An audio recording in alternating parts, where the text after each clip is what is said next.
우리가 이번 주는 민족의 명절인 설 명절이 껴있는 주간입니다.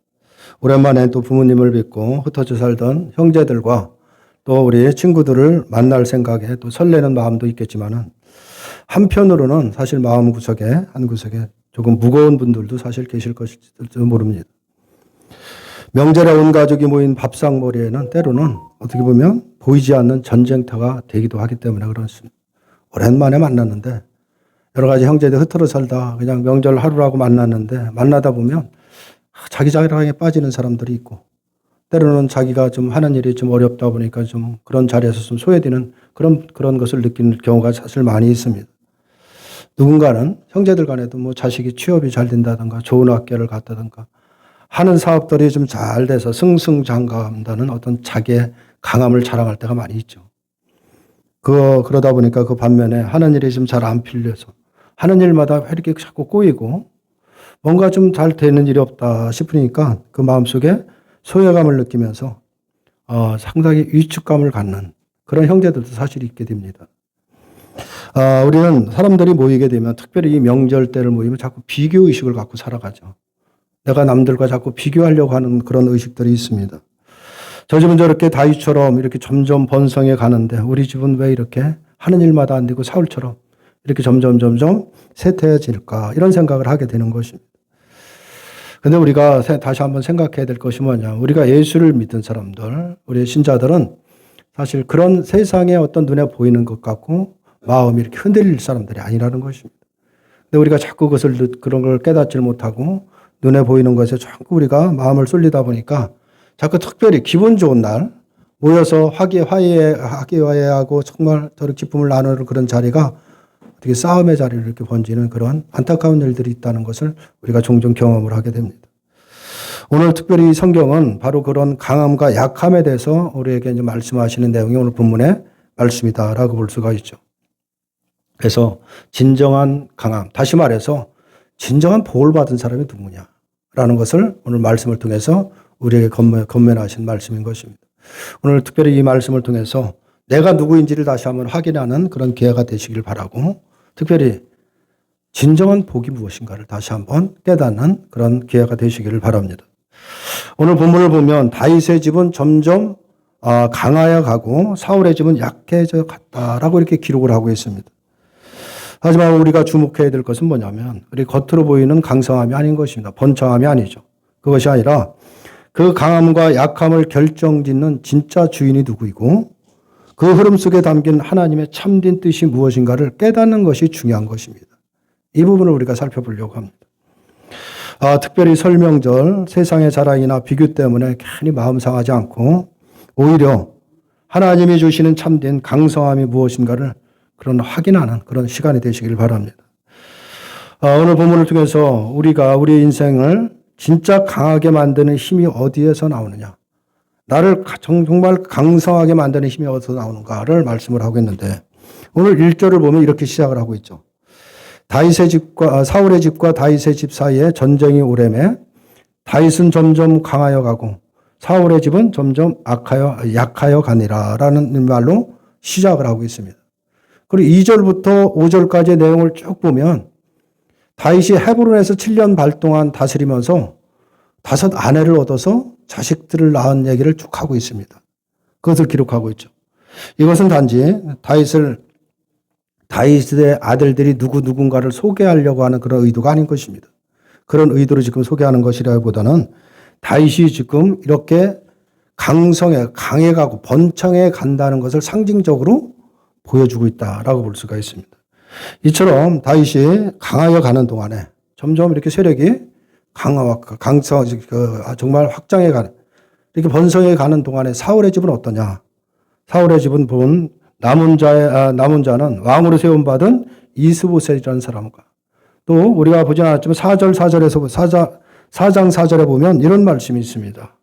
사무엘하 4장 4절을 보면 사울의 아들 요나단에게 다리 저는 아들 하나가 있으니 이름은 무비보셋이라 라는 말씀을 하고 있습니다.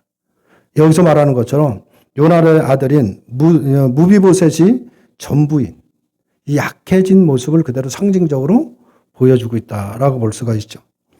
다윗이 이처럼 강하게 된 것은 뭐냐면 다윗이 뭔가 지혜가 있어서 뭔가 그 이스라엘을 잘 다스렸기 때문에 그렇게 강하게 된 것이 아니다라는 것입니다. 그것이 아니라 하나님이 다윗을 택하여 세우셨기 때문에 강성해 간다는 것을 보여주고 있는 것입니다.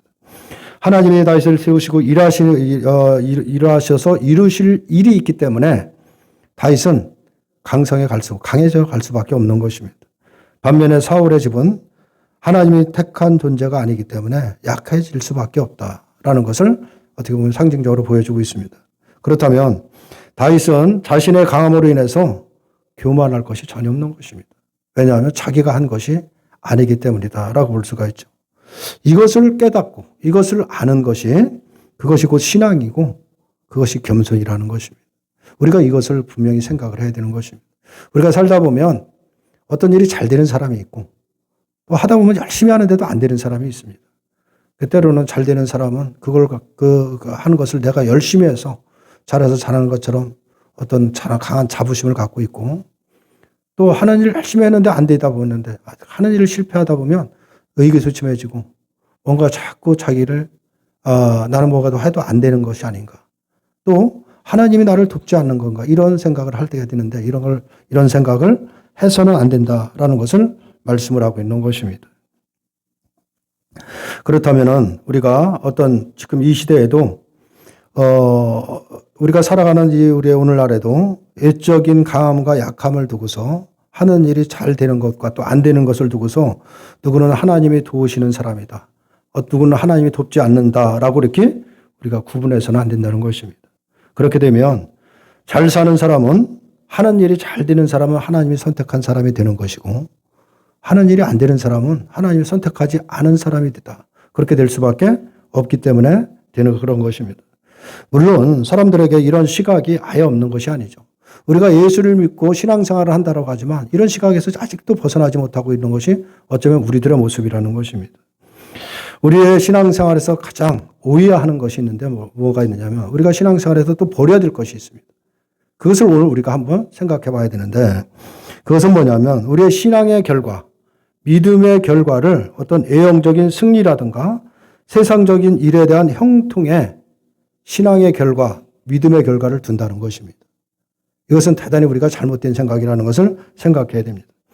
우리가 하나님이 함께 하신 결과를 날마다 내가 세상에서 성장해가고 번성해가고 강해지는 것, 내가 하는 일이 잘 되는 것으로 늘 생각을 하는 것입니다. 그러나 이것은 신앙의 대단한 큰 오해라는 것을 우리가 생각해야 됩니다. 예를 들어 교회도 마찬가지죠. 교회를 생각해 보면 교회에 하나님이 함께 하시는 교회라고 한다면 당연히 교회는 날마다 성장해 가고 부흥에 되어 간다는 생각을 가지고 있는 것입니다. 하나님이 함께 하신다면 하나님이 함께 하시는 교회라고 한다면 약해지고 쇠퇴해질 수 없다. 이런 생각을 우리가 갖고 있는 것입니다. 왜냐하면 발전하고 성장하고 번성하고 부흥하는 것이 하나님이 함께 하시는 당연한 결과라고 우리가 생각하고 있기 때문에 그런 것입니다. 그래서 세상이 가지고 있는 상식이 뭐냐면 항상 발전하고 번성하고 성공하는 것 그런 것을 복으로 여기는 것입니다. 복받아서 그렇게 잘 된다. 이런 생각을 갖고 있는 것이죠. 하나님이 주신 복이라면 가정이든 교회든 어떤 사업장이든 간에 발전하고 강성해 가고 성장해 가는 것이 당연한 것이 아니냐라는 것입니다. 양적으로나 질적으로나 확장하고 팽창하는 것 그런 것이 성공이라고 생각하는 것인데 이런 것이 대단히 잘못된 생각이라는 것을 우리가 생각해야 됩니다. 하나님의 사랑과 은혜의 여부를 외적인 강함과 약함을 기준으로 해서 생각하는 경우가 너무나 많은데 그건 대단히 잘못된 것이라는 것을 우리가 깊이 한번 생각해야 됩니다. 그럼 우리 교회에서만큼은 잘 사는 사람, 다시 말해서 소위 성공한 사람을 두고 하나님께 복을 받았다라는 이런 말을 함부로 해서는 안 되는 것입니다. 특별히 교회 안에서는 이 부분을 우리가 생각해야 됩니다. 많은 일이 잘 되니까 하나님이 복 주셔서 잘 됩니다라고 물론 우리가 위로하고 격려의 말하는 것은 어떤 그런 의미는 알겠지만 때로는 그 말 속에 때로는 하는 일이 안 돼서 뭔가 자꾸 실패를 보는 어떤 위축이 되어 있는 사람이 때로는 소외될 수도 있다는 것을 우리가 늘 염두에 둬야 되는 것입니다. 그런 말을 우리가 함부로 교회 안에서 이렇게 해서는 안 된다라는 것을 우리가 생각해야 됩니다. 또한 성경은 세상적인 어떤 풍요를 누리는 그것을 복으로 가르친 적이 없습니다. 이 부분을 우리가 생각해야 되는 것입니다. 구약을 보면 하나님이 함께 하심으로 인한 결과를 이스라엘이 승리하고 외적으로 강해지고 번성하는 쪽으로 대부분이 말씀을 합니다. 그것이 이제 구약 성경을 보면 대부분이 그렇게 드러나고 있죠. 또 하나님께 복을 받은 것을 자자손손이 복을 받는 것으로 말을 하고 있는 것이 구약의 내용이다라고 볼 수가 있습니다. 그런데 신약에서는 그것을 복으로 말하고 있지는 않습니다. 어디 한 구절도 그것을 복으로 말하고 있는 구절이 없다는 것을 우리가 생각을 해야 되는 것입니다. 신약을 보면 자손이 번창하는 것을 가지고 하는 일이 잘 되는 걸 가지고 복을 받았다라고 말하고 있지 않습니다. 구약과 신약이 복에 대한 기준이 이렇게 다르다는 것을 우리가 생각해야 되는데 그것을 우리가 늘 생각하지 않는 것입니다. 구약이냐 신약이나 똑같은 성경인데 똑같은 의미를 갖고 있지 않느냐 이렇게 생각하는데 그렇지 않습니다. 우리가 그것을 분명히 해야 되는 것입니다. 그렇다고 하면 왜 구약에서 복으로 말하는 것을 신약에서는 왜 복으로 말하지 않고 있느냐라는 것입니다. 무엇이 다르냐라는 것이죠. 이것을 우리가 생각할 수가 있어야 됩니다. 우리들은 구약과 신약의 내용을 분명히 이해할 필요가 있는 것입니다. 이것을 이해하지 못하면 우리가 열심히 신앙생활을 한다고 하지만 열심히 율법에 빠질 수밖에 없다는 것을 우리가 늘 염두에 둬야 되는 것입니다. 그것을 우리가 잠깐 오늘 살펴볼 필요가 있는데 왜 구약의 복이 눈에 보이는 것으로 번성하는 것으로 드러나고 신약에서는 그것을 말하지 않는 이유가 무엇이냐라는 것입니다. 구약을 보면 하나님이 세우신 나라가 있습니다. 하나님이 친히 세우신 나라가 있는데 그 나라가 어떤 나라냐? 이스라엘이라는 나라인 것입니다. 이스라엘은 눈에 보이는 실제 존재하는 나라입니다. 그리고 그 이스라엘은 하나님이 함께하는 나라로 구약에 이렇게 말씀을 하고 있죠. 하나님이 이스라엘에게 하나님이 함께 하신다는 것, 하나님이 다스리고 통치하신다는 것, 하나님이 은혜를 베푼다는 것을 누구를 통해서 보여주느냐? 이스라엘이라는 나라를 통해서 실제적으로 보여주는 것입니다. 눈에 보이도록 모든 사람이 알도록 이스라엘이라는 나라를 통해서 하나님이 일을 하셨다라는 것을 말씀을 하고 있습니다. 그런데 반면 이스라엘이 또 하나님의 말씀에 불순종하고 하나님의 말씀에 순종하지 않을 때 죄를 지을 때는 반드시 또 벌을 내리시는데 눈에 보이도록 실제적으로 벌을 내리십니다. 때로는 땅이 갈라져서 사람들 땅에 묻어버려서 죽이기도 하고 또 어떤 열병이나 질병을 퍼쳐서 그냥 순식간에 수천 명씩 수만 명씩 죽이기도 하고 실제적으로 하나님이 너희들과 함께 한다는 것을 실제적으로 보이는 것이 뭐냐? 이스라엘을 통해서 보여주었다라는 것을 그대로 증거하고 있는 것입니다. 그 눈에 보이는 것을 통해서 내가 너희와 함께 한다는 것을 깨달으라고 이스라엘을 통해서 계속해서 말씀을 하셨던 것입니다. 그런데 그것이 신약에서 어떻게 달라지느냐? 신약에 오면은 신약에서 바로 예수님의 십자가의 기준을 통해서 완전히 달라진다는 것을 우리가 분명히 이해를 해야 되는 것입니다. 신약에 와서 이스라엘은 실제 이스라엘으로 존재하지 않습니다. 그것을 우리가 생각해야 됩니다. 그런데 신약에 와서 하나님의 마음과 뜻이 누구를 통해서 드러나냐면 이스라엘이라는 나라를 통해서 드러나는 것이 아닌 것입니다. 신약에 와서는 하나님이 어떤 분이시고 어떤 일을 하실 것이고 하나님이 어떤 뜻을 갖고 있는지를 누구를 통해서 드러내냐? 바로 예수 그리스도를 통해서 드러내신 것입니다. 이 부분을 생각해야 되는 것이죠. 그래서 이스라엘은 신약에서 와서는 필요가 없는 나라인 것입니다. 이 부분을 생각해야 되는 거죠. 신약에서 이스라엘로 인정받는 것이 누구냐면은 다른 것이 아니라 바로 예수님을 믿는 자들을 가리켜서 참된 이스라엘이라고 선포하신 것입니다. 그것은 눈에 보이는 실제 민족이 아닌 것이 실제 나라가 아니다라는 것이죠. 그래서 참된 이스라엘에게 눈에 보이는 복을 증거할 필요가 사실 없는 것입니다. 하나님의 일하심을 실제적으로 막 그렇게 눈에 우리들이 누구나 볼 수 있도록 드러낼 필요가 그 이유도 없는 것이다 라고 볼 수가 있죠. 오직 십자가를 통해서 예수님이 오실 때 가져오신 하늘의 것, 그 하늘의 것만이 바로 완전한 복이 된다는 것을 선포하시는 것입니다. 이것을 증거하는 것이 뭐냐? 그것이 신약 성경이라는 것을 우리가 생각해야 되는 것입니다.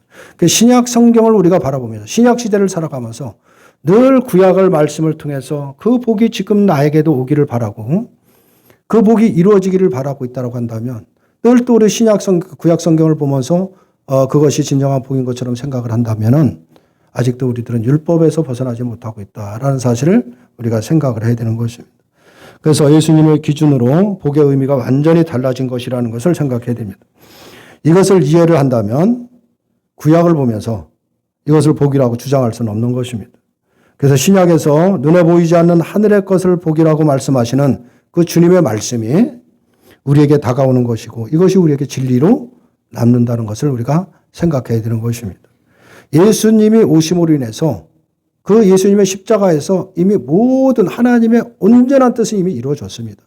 더 이상 보여질 것도 없고 보일 것도 없는 것입니다. 그 안에서 다 이루어졌다라는 것을 말씀을 하고 있습니다.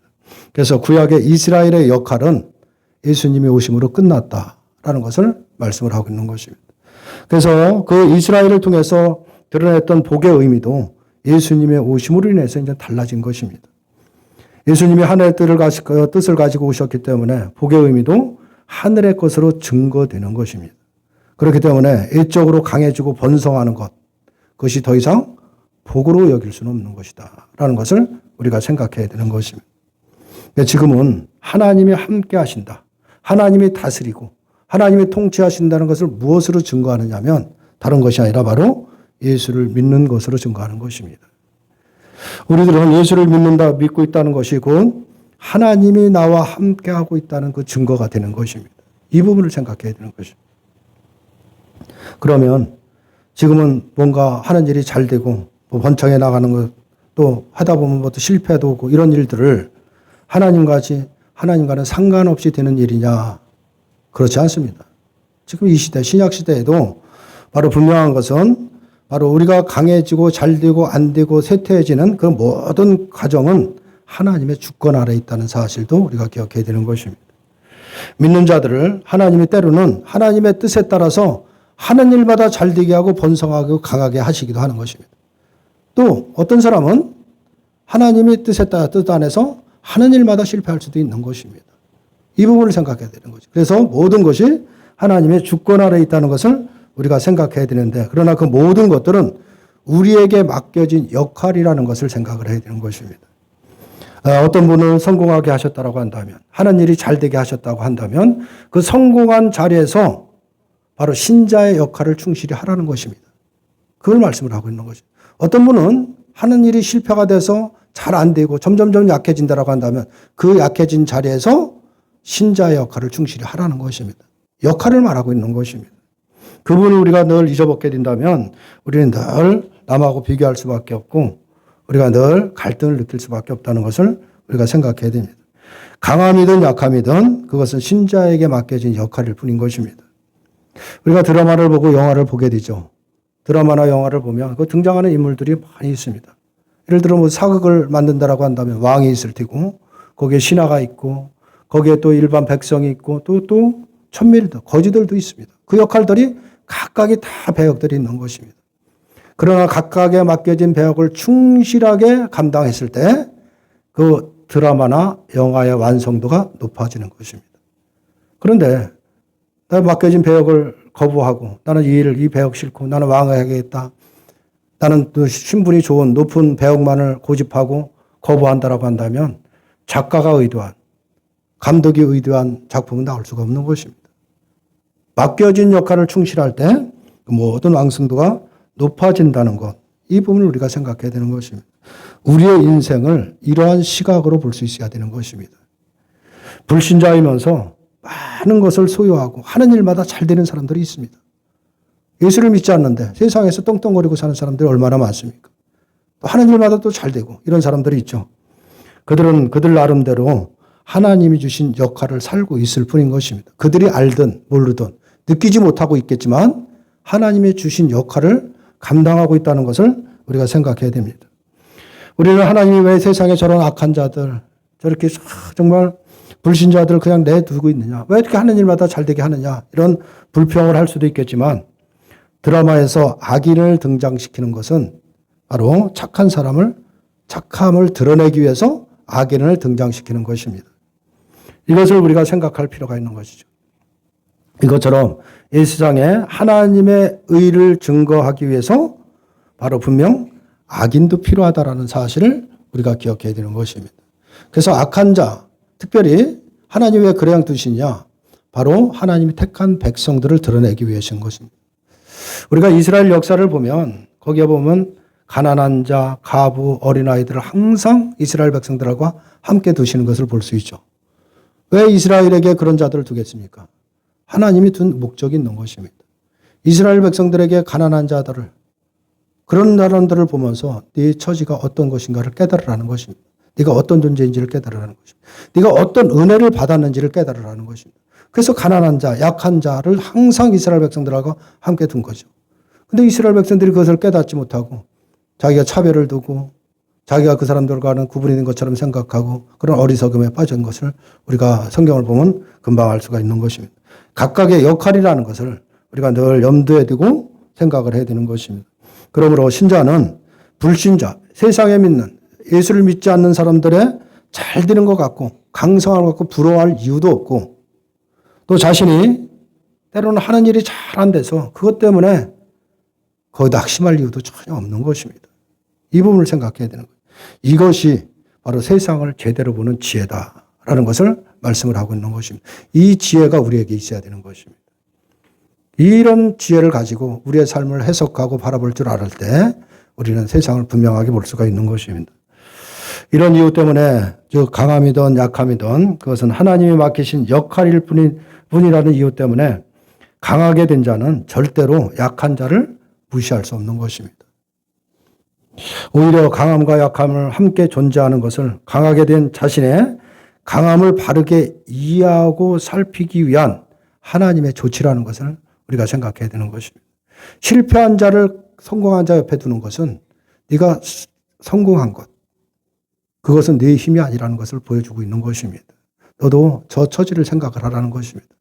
근데 우리가 그것을 깨닫지 못하고 내가 뭔가를 조그마한 것을 이뤄놓으면 그것을 가지고서는 그렇지 못한 사람들을 정죄하고 또 비난하고 이런 습관들을 버리지 못하고 있다 하면 그래서 우리는 신앙생활을 대단히 잘못하고 있는 것이다 라는 것을 깨달아야 됩니다.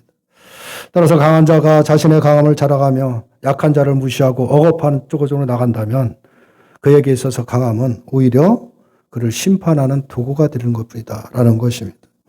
역할은 역할일 뿐이지 역할이 그 사람을 더 변화시키는 것이 아니라는 것을 우리가 생각해야 되는 것입니다. 마태복음 11장 11절을 보면 이런 말씀이 있습니다.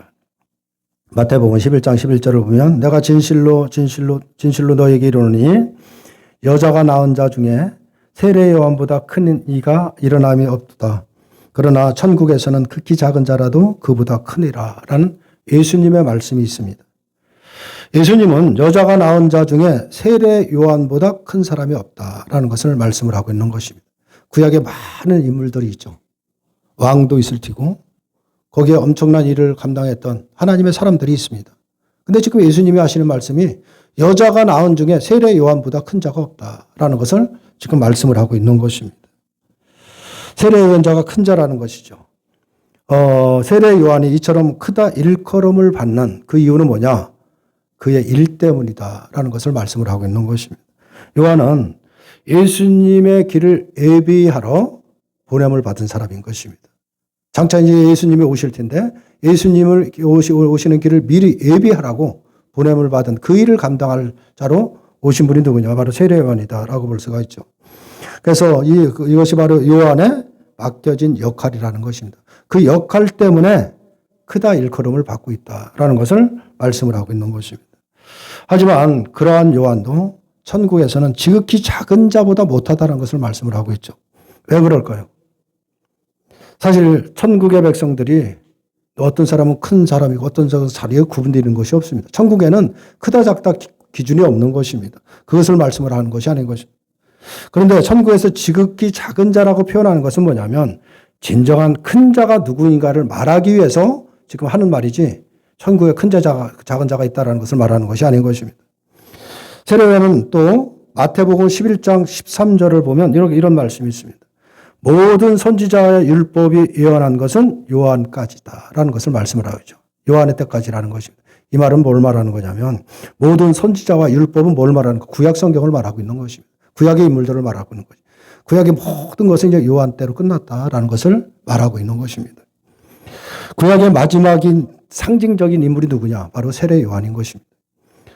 그런데 이 율법을 요한에까지는 모든 것이 마쳤다라는 것인데, 이러한 요한은, 그런데 그렇게 큰 자라고 일컬음을 받는 이 요한도 십자가의 은혜를 맛보지 못한 것입니다. 십자가의 은혜를 맛본다는 것, 십자가 안에 있다는 것, 예수 안에 있다는 것이 무엇인가를 지금 말씀을 하고 있는 것입니다. 예수 안에 있는 자가 가장 큰 자라는 것을 지금 비유를 통해서 말씀을 한다라고 볼 수가 있죠. 이런 요한에 비해서 바로 십자가의 은혜의 구원을 받아 천국 백성이 된 자가 가장 큰 자다. 다시 말해서 가장 큰 복을 받은 자다라는 것을 말하고 있는 것입니다.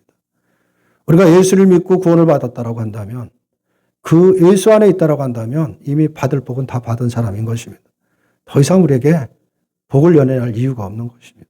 그런데 우리는 예수 안에 있다라고 말하면서도 여전히 어떤 세상의 복을 요구하고 있고 그것이 진정한 복인 것처럼 생각하고 있다고 한다면 우리는 가장 큰 것을 놓치고 있다라는 사실을 우리가 기억해야 되는 것입니다. 요한과 우리를 두고 누가 큰가를 비교하는 것이 아니라 진심으로 크다 일컬음을 받는 자가 누구인가를 제다리 깨달으라는 것을 말하고 있습니다. 다시 말해서 누가 진정한 복된 자라는 것을 깨달으라는 것입니다. 구약의 어떤 인물도 예수 안에 있는 자보다는 더 큰 복이 없는 것입니다. 이 부분을 생각해야 되는 거죠. 그리고 우리는 괜히 쓸데없는 것으로 강성하고 큰 자가 되려고 하지 말라라는 것을 말씀을 하고 있는 것입니다. 하나님의 나라는 분명 강해져 갑니다. 번성해 갈 수밖에 없는 것입니다. 왜냐하면 하나님이 함께하고 있기 때문에 그런 것입니다. 그러나 세상에는 점점 쇠약해질 수밖에 없는 것입니다. 약해질 수밖에 없는 거죠. 왜냐하면 하나님이 함께하지 않기 때문에 그런 것입니다. 택함받지 못한 사울의 집이 결국 멸망하는 것처럼 이 세상은 멸망해 갈 수밖에 없습니다. 쇠퇴할 수밖에 없는 것입니다. 이러한 세상이 아무리 외적으로 강성해지는 것처럼 보인다라고 할지라도 그것은 결코 강성이 아니다라는 것을 알으라는 것입니다. 신자는 인생이든 세상이든 이러한 이 기준의 시각이 아닌 이제 이 같은 새로운 시각으로 내 인생을 볼 수 있고 세상을 볼 수 있어야 되는 것입니다. 눈에 보이는 것이 전부가 아니라 보이지 않는 하나님의 세계가 강한 나라로 이미 이 세상에 임해 있다는 것을 우리가 분명히 기억해야 되고 나는 예수를 믿고 이미 그 하나님의 나라에 소속되어 살아가고 있다는 것을 한시도 놓쳐서는 안 되는 것입니다. 그리고 신자는 그 나라의 백성으로 부름받았다는 사실, 이것을 항상 염두에 두고 살으라는 것입니다. 사무엘하 5장 10절을 보면 이런 말씀이 있습니다. 사무엘하 5장 10절을 보면 만군의 하나님 여호와께서 함께 계시니 다윗이 점점 강성하여 가니라 라고 말씀을 하고 있습니다. 다윗이 강성한 다윗의 번창이라는 것은 하나님의 함께 하심의 증거인 것입니다. 그러므로 오늘날 신자 우리들의 강성 역시도 하나님의 함께 하심의 그 근거가 있음을 우리가 잊어서는 안 되는 것입니다. 다시 말해서 신자의 강성은 세상의 것을 소유하는 어떤 외적인 강성을 두고 말하는 것이 아닌 것입니다. 세상에서 성공하고 세상의 권력을 가진 것 같고 그것이 강성함으로 말하고 있는 것이 아니라 하나님이 함께 하시는 하나님의 백성으로 부름받았다는 이 자체가 바로 가장 강한 것이라는 것을 말씀을 하고 있는 것입니다. 그것이 진짜 누구도 흉내낼 수 없고 따라올 수 없는 성공한 것이다 라는 것을 말하고 있는 것입니다. 다만 이러한 강성함이 세상을 위협하지도 못하고 굴복시키도 않고 세상이 알아주지 않기 때문에 우리는 그것을 외면해 버리고 살아갈 뿐인 것입니다. 가장 큰 힘이 내게 있는데도 그것을 우리가 늘 외면하고 살아가는 것입니다. 그리고 하나님께서 세상의 것으로 강성하게 해달라고 세상에서 성공하게 해달라고 늘 우리는 아우성을 치고 있는 것입니다. 불신자가 강하게 되는 것에 대한 불만을 품고 있기 때문에 그런 것입니다. 우리는 거기에 대한 불만을 가질 필요도 없고 부러워할 이유도 사실 없는 것입니다. 신자는 내가 어떤 존재인지를 분명히 아는 것. 이것이 가장 중요한 것입니다. 내가 예수를 믿고 하나님 나라의 백성이 됐다는 이 사실, 이 신분, 이 특권, 이 보장이 무엇인지를 분명히 우리가 깨닫고 우리가 마음에 담고 살아가지 못하면 세상에서 여전히 흔들릴 수밖에 없습니다. 누가 옆에서 좀 일이 잘 되면 금방 마음을 뺏기게 되고 또 내가 어떤 일인가 하면서 잘 되면 괜히 내가 어떤 잘해서 잘 되는 것처럼 이렇게 자기를 자랑하려고 하는 그런 어리석음에 빠질 수밖에 없는 것입니다. 그래서 우리는 내가 누구인지를 분명히 알아야 되는 것입니다. 아무리 하나님을 말하고 믿음을 고백하고 세상의 것을 힘으로 삼고 애적인 강함을 꾀한다라고 한다면 그것은 이미 신자의 삶에서 벗어난 것입니다. 왜냐하면 하나님이 말씀하시고 약속한 길이 아니기 때문에 그런 것입니다.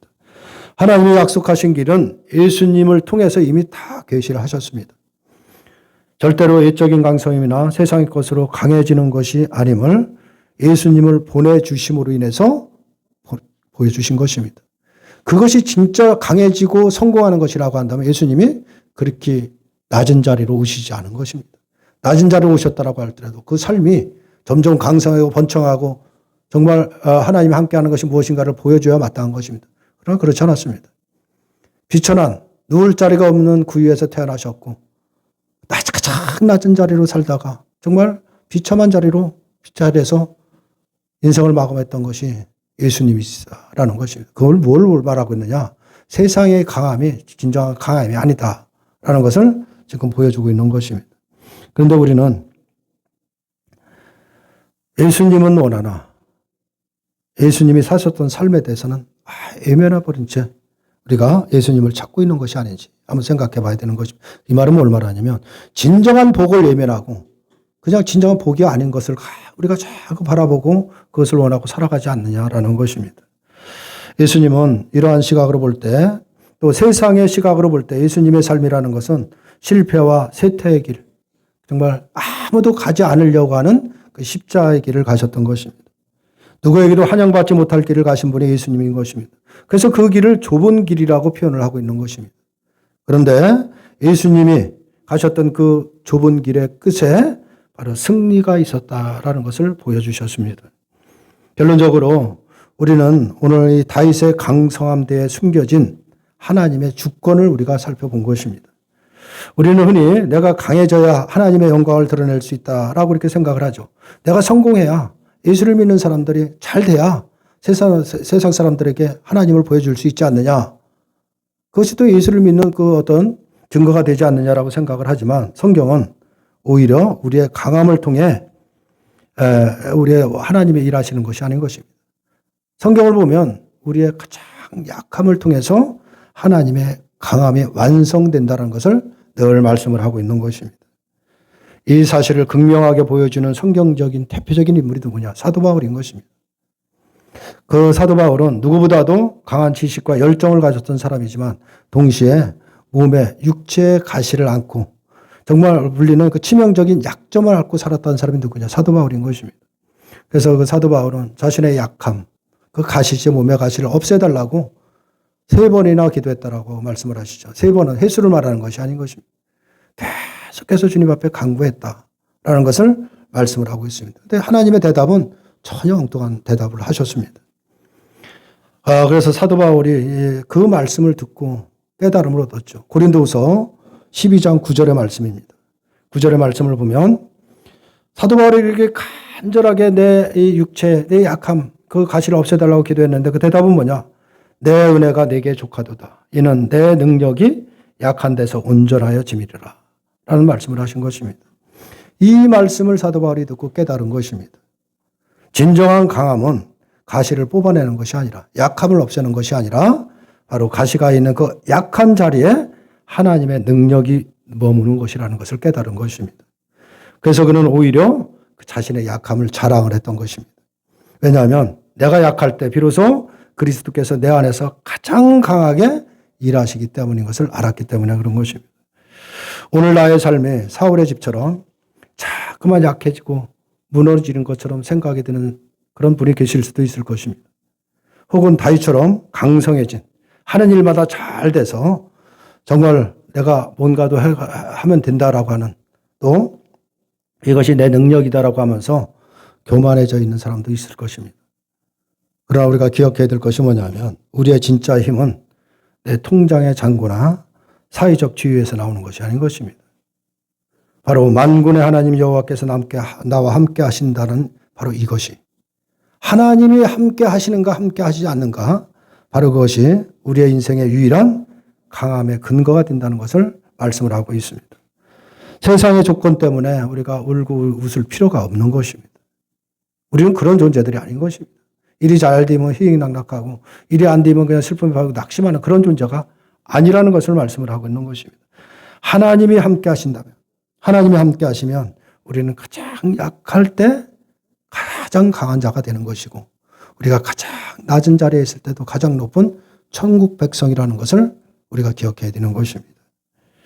우리가 오늘 이제 우리의 이번 주에 설 명절을 맞이해서 우리가 가족들을 만날 텐데 가족들에게 나의 성공을 자랑하기보다 또 나의 실패함으로 인해서 의기소침하기보다도 나를 붙들고 계신 하나님을 자랑하는 그런 복된 명절이 다 되시기를 주님의 이름으로 축원합니다. 아멘.